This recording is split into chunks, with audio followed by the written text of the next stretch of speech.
Okay, so I've just noticed that I've made a big mistake. It's a good one. And I'm feeling quite stressed. And so rather than continuing to spin out, I thought that I would share with you my tools for dealing with stress. Now, the thing about problems is they don't park themselves until we're ready to deal with them. Not usually, as far as I know, at least. And that's the thing about curveballs, right? Is we can't predict them. So we've got to be ready to deal with the feelings of stress whenever they arise, because they can be quite debilitating. And so here are my tips that I'm going to share with you. The strategy is notice and refocus. So first we've got to notice what's going on. We're bringing some self-awareness to the situation. So notice what's going on in your physical body, what sensations, what's happening in your mind, and what's happening with your actions.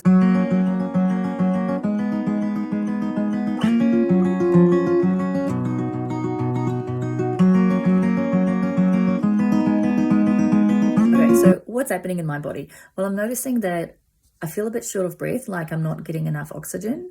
I'm feeling a little bit antsy, and my stomach feels a little bit queasy. So what am I noticing with my thoughts? My thoughts that I'm having are quite pessimistic.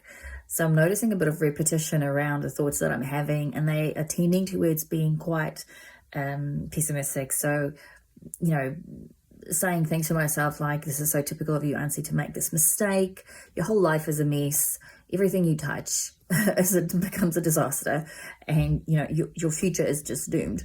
Okay, that's really intense. But so that's the 3 P's of pessimism, right? Things become very personal for us. We make them quite pervasive, and it just feels so permanent. So beware of that.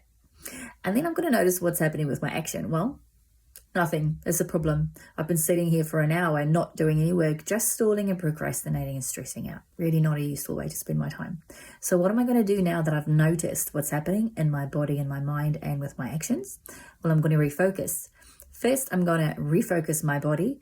That's really important because we've got to ground ourselves to be able to really be of any use. We've got to be able to curb how stress is expressing in our body if it's debilitating and stopping us in any way. And so a way that I like to do it is do a little quick spritz of a bit of rose water. Now, I didn't know that I was going to need this when I brought it with me, but I just like to carry it with me. I find like it's a good little reset, just tapping into the senses. I actually use it with my baby, and I just go 1, 2, 3, spritz, and I go sniff, and he doesn't really get the concept of sniffing, but it's so cute, and I just like to introduce that really early on. The skill of tapping into our senses to ground ourselves and calm our nervous system down a little bit. So you can use that with scent, with essential oils, with touch, where you're just literally touching something and you're just focusing on that, with vision, or with auditory cues. It's up to you. I just like the ease of this, and also you get the physical sensation of the spritz. So that's one reset. I mentioned that my breath was quite shallow. Now, what do I have to do? I have to get in control of my breathing. So instead of breathing from our chest, we want to breathe deep, deep, deep low into the belly almost. So how do you do that? The simplest way is to inhale through your nose in a very calm, relaxed, slow, unhurried manner.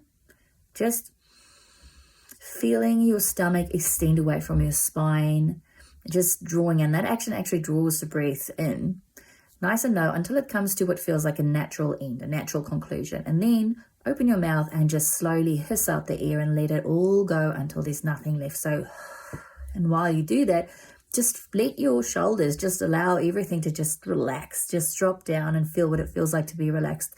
Do that for a few cycles. Studies have shown that it actually reduces the cortisol measured in the saliva pre and post this action.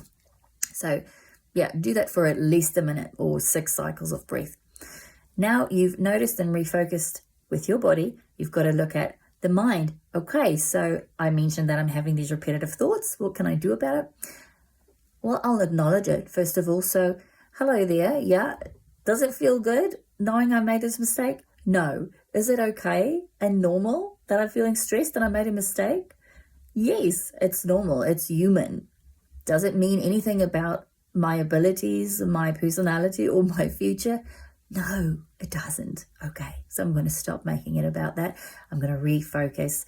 Maybe all it means is that I need to slow down a little bit when I'm doing things. Okay, so it's not the end of the world. Okay, I've got to shift. Sometimes when we're stressed, it can really distort the way that we see things. Final step. I've got to look at refocusing my action. Okay, so instead of doing nothing and just stressing like I have been, what I'm going to do is ask myself 3 simple questions to move myself into a more productive space. So one, is this a problem I can do something about? If the answer is no, then your second question will be, well, what is important right now? What can I do right now? And then the answer will hopefully come to you. If the answer is yes, then you might go, okay, is this something I can do right now? If the answer is yes, then you would plan it out and then decide what's your next step. But if it is no, then again, you can ask yourself, what is important right now? That's the winning question. What is important right now? And again, you should be able to find some sort of a more useful answer than just, spinning out. So there you go. I've shared with you my tips for noticing and refocusing the mind, the body, and our actions. And once you do that, you should find that you are back on track. We're not talking here about a quick fix, a silver bullet, and all your worries are going to just float away on a cloud. That's not what we're doing here. We're just giving you tools so that you can get in the driver's seat of your body instead of it taking over and taking you to places that you don't want to go. Okay, so there you go. Remember, health doesn't have to bite.